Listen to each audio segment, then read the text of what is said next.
Bonsoir, Tante Kia Wow, Raina Deshinakashan.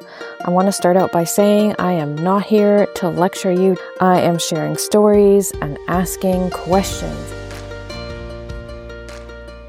It's been 300 years since our Michif ancestors had to leave their homes to hunt bison and forage food to survive. And we complain about going to Costco or Superstore and having to cook. The incredible abundance of food that we have today would make our ancestors fall to their knees at how easy it is. And yet, we're living a life where we are completely overwhelmed by the complexity of food and wellness. So why is this so hard, and how can we make it easier? Those are the questions that I'm exploring with you. Every time I do this talk, I say, how does it make you feel when I say wellness is easy? Frustration, anger, it's complex, it's complicated, disagree. So again, I'm going to ask, why is it so hard? And how can we make it easier? Whitford, Spence, Pakindapocha, Sarsi, Gleno, La Point, ni Red River, Parenti, Kayes, Ushichin. My name is Raina Lutz. I'm a ceremony facilitator. I have a practice in wellness and traditional healing. I practice animism and the old ways, and this worldview is that we are in relationship with the earth.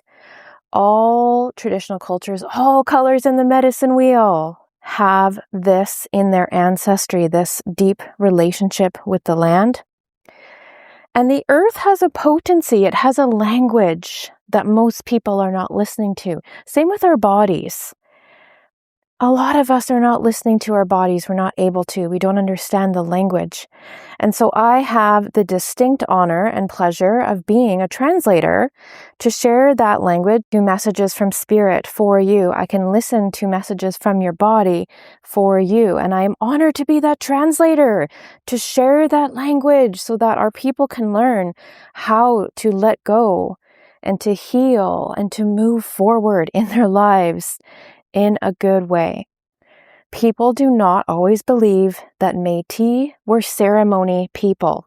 Elder Arlene in Kelowna told me that Gabriel Dumas was a devout Catholic who had a sweat lodge on his property. Ceremony ways are in our blood and DNA. So traditional healing is holistic. It's mental, emotional, spiritual, and physical. So tonight I want to take you through the medicine wheel. So we're going to start in the east, yellow. That is the physical of our medicine wheel. We have physical, mental, emotional, and spiritual. Holistic wellness is imperative to long-term results. And physical has to be part of wellness. We have to move our body. Our ancestors were moving their bodies. They were dancing. And they were outdoors. They were outdoors people. We are outdoors people.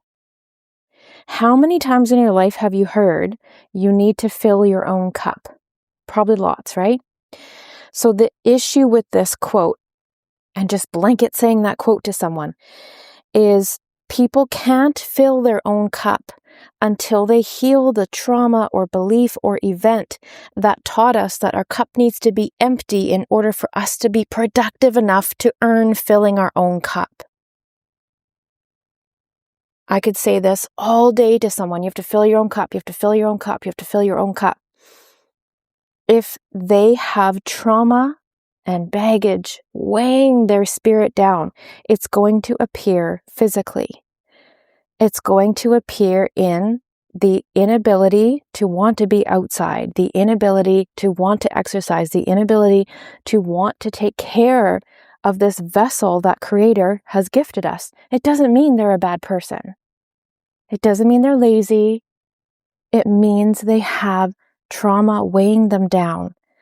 that somewhere along the line, they were made to feel that their body doesn't deserve that, because it is in all of our DNA to take care of our body, whether it's walking, eating well, dancing, moving our body in some way. So the reason I'm all about sustainable wellness is because sustainable wellness feels easy. If I was to stand here and tell you that I have a short-term quick fix, you might be a little bit interested, but you would also be a little bit skeptical. The thing is, the quick fixes don't tell you they're quick fixes. They just appear, and you're made to believe that they are going to fix all your problems.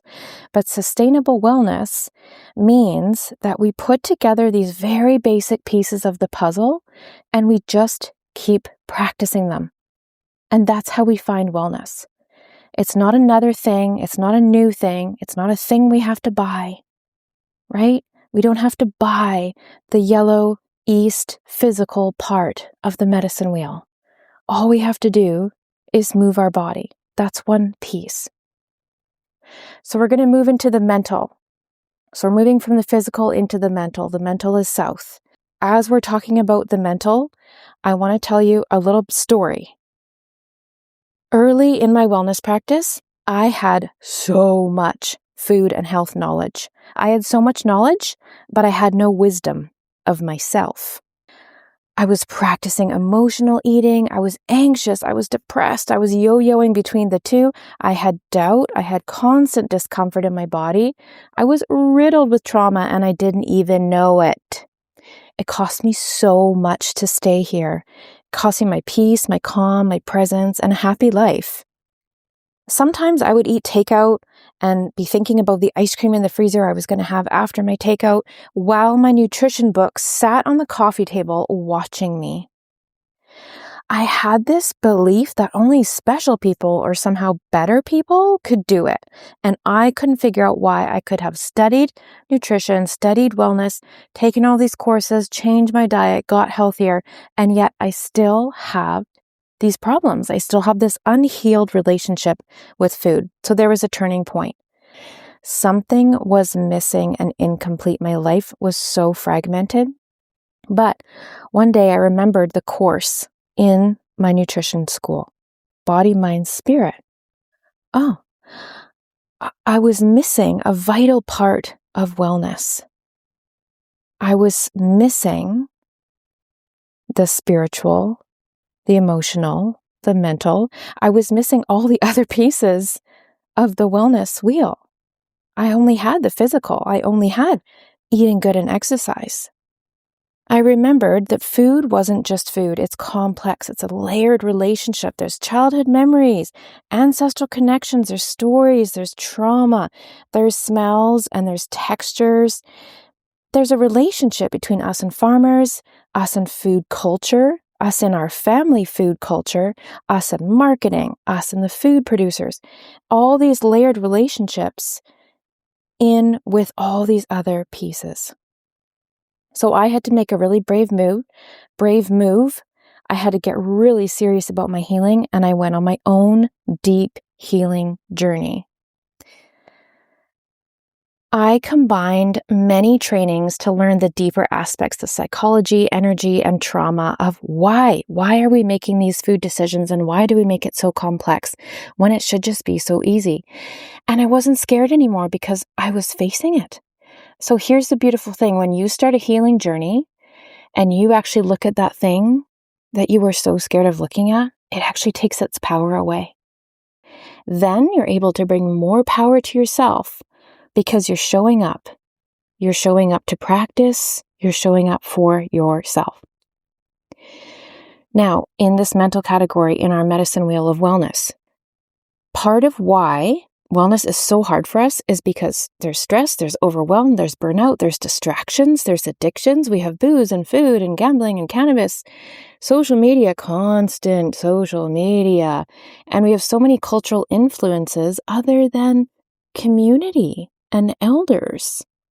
We have this instant gratification culture, faster, faster, faster, skip the dishes and watch Netflix rather than shop and prepare and self-care. There is a very real war on real and traditional foods right now. We have lab-grown food coming into our society. How do we make wellness accessible? Because wellness really is this easy. We need water, we need food, we need movement, and we need rest. Those are the basic necessities that humans need. Now, often when I say that, the same people who said that the idea of wellness being easy made them upset. When I break it down like that, we can go, oh, right. Yeah. Let me start with the very bare bones basic. I can help you try to put some of those puzzle pieces together, but at the end of the day, this is your journey. You're empowered to do this work and find out for yourself how to get all these pieces in. In the mental piece of our medicine wheel, we need to have people in our life that we can have supportive conversations with. Sit with warriors. The conversation is different. We need to have people that we can have real, honest conversations with about our health and our wellness. We need to have people that will encourage us rather than letting us sit in our victimhood. We need to have people that will say, let's be walking buddies, or let's text each other when we're going to do a 10-minute meditation every morning. Let's be buddies. Let's do it. Right? We need to have this as a part of our culture together. We need to have people that will help support our mental health and be there for us when we are in our dark nights of the soul, because it's going to happen. We all have times in our life, and we need people in our life who will say, are you not well? Do you need help? Do you need support? Do you need me to sit with you? I can sit with you in the darkness. I can recommend a practitioner for you.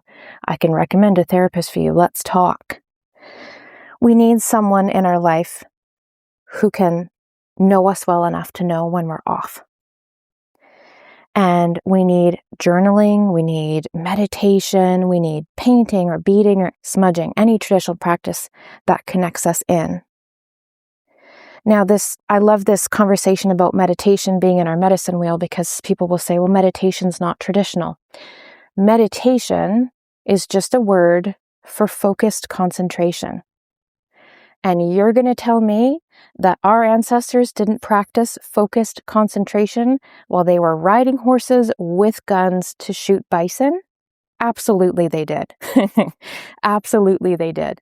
We have meditation since the dawn of time. Every culture, it's just a word for focusing. Focus on your prayers. Focus on your wellness. Focus on Creator. Focus on nature. Focus on the land. It's just focus.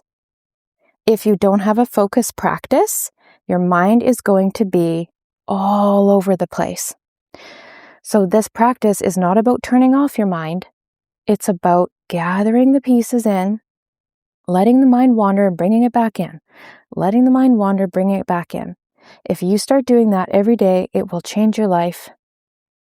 I've been meditating every day for over 15 years, and I can't speak more highly of it and the benefits that will bring to your life.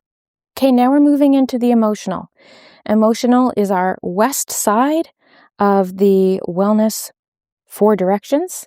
Emotional, connecting with our loved ones, being with family and friends, expressing ourselves, being able to express love for each other and for ourselves, and seeking support when we need it. So in the emotional category, I want to tell you 2 stories how emotional health and mental health has to do with what we eat. So in these stories, there is the dark and the light. Just like everything else in life, there's the yin and the yang. So I'm going to start with the positive story because it's beautiful. One day, I was teaching a group of homeschoolers how to make sauerkraut. Sauerkraut is a traditional food that is very special to many cultures, kept people alive and healthy over many cold winters in many countries. We are making sauerkraut with a bunch of kids. Okay, the kids get bored, they leave the room. And this dad had kind of been hanging out and kind of leaning against the wall, just watching. And when most of the kids wandered away, he came up to me and he said, "Do you mind if I take a turn?" Because we were almost done making the sauerkraut. And I said, "Of course." And so I handed him the tool we were using to smush the cabbage. That is the technical term, smush. And he started moving his body in a way that I've not seen before. And I was taken aback at this sudden power that he had. There was just something about him. He started to sparkle in a certain special way. And then after a moment or two, he looked at me and he had a tear in his eye. And then I had a tear in my eye. And he said, "Do you know how special this food is to me? Do you know how my Polish ancestors, how important this food was to them? And I'm just so honored that my kids are learning this today because I want this to continue down my family line." And I could literally feel his ancestors around him in that moment, helping him do this process that he hadn't done in a long time. It was a beautiful memory for him. It was a beautiful experience for the kids. And it was a massive honor for me to witness. That is the beautiful side of our ancestors being a part of our food and healing journey. Now, our ancestors, bless them, they brought us a lot of power and strength. They also brought us trauma. It is our life journey to heal the trauma that was put onto us. And so this intergenerational trauma that comes down the line is the opposite side of the beauty of those ancestral connections with food. So on the opposite side of this spectrum, I've got another story.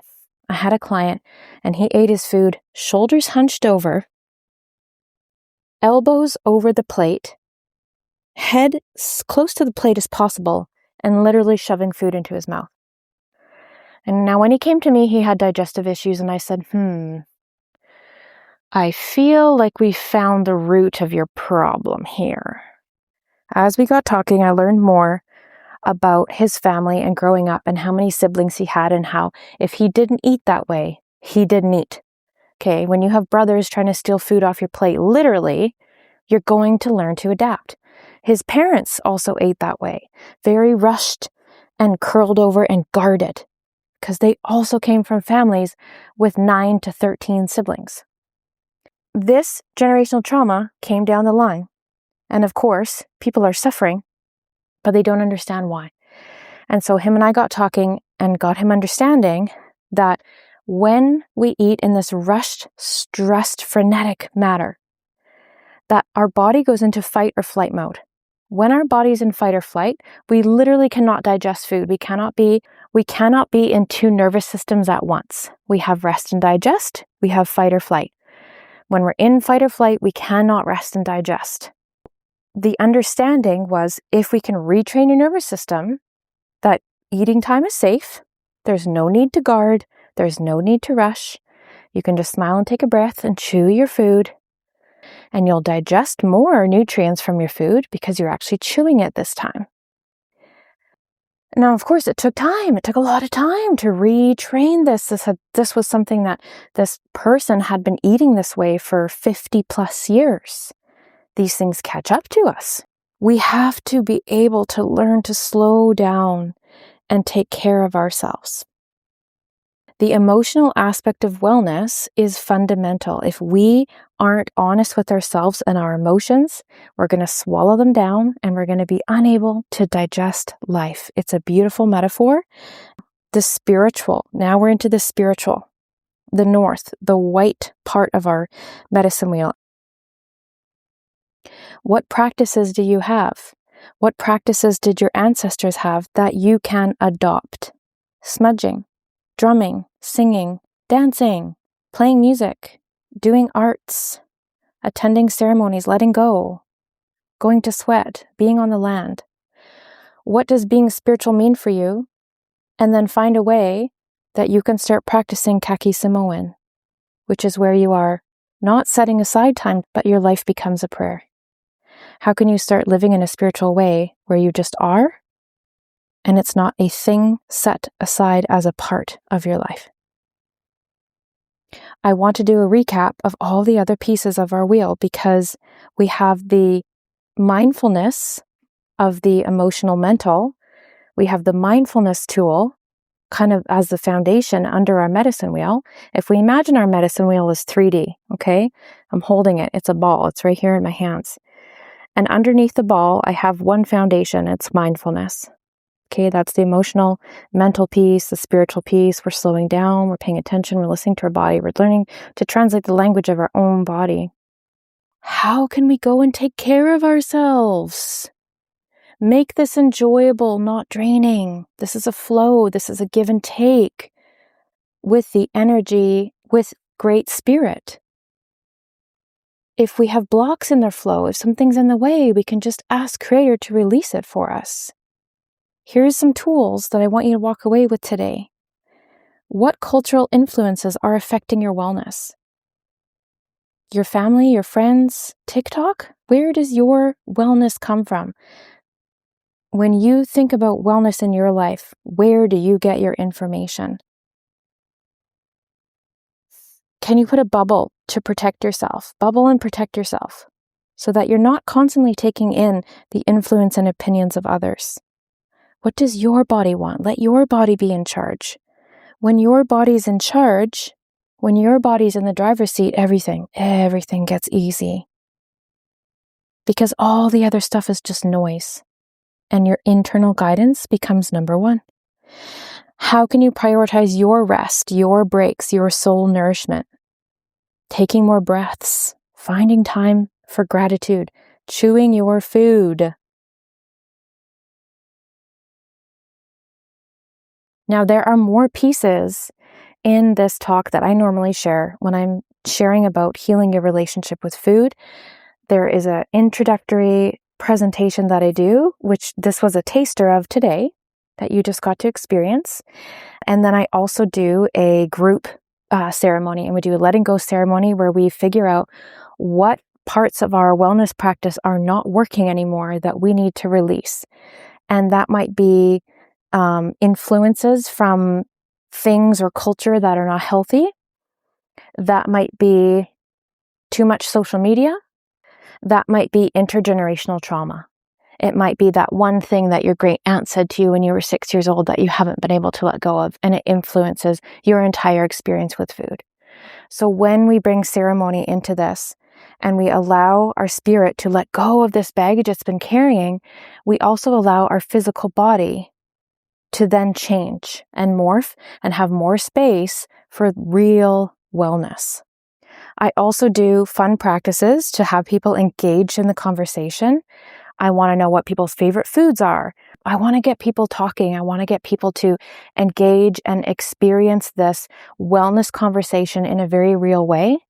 Because when we have these conversations and when we do this work, we're actually able to live closer to the way our ancestors did. We're actually able to have space in our life to set aside money so that we can have bison once in a while, or find that local fisherman who will sell us salmon, or go to the farmer's market once in a while, or find teas that our ancestors drank from the areas that we came from. When we have space in our life for practices like that, our spirit will be happy and we'll be able to walk in a good way in our life so that we feel connected and free. And people who are connected and free do not cause harm in their community. They help others and they take care of themselves. They are truly able to fill their own cup. Thank you so much for listening today. Kashki to wiwau le uma, marcy, hi, kitchen marcy for your attention.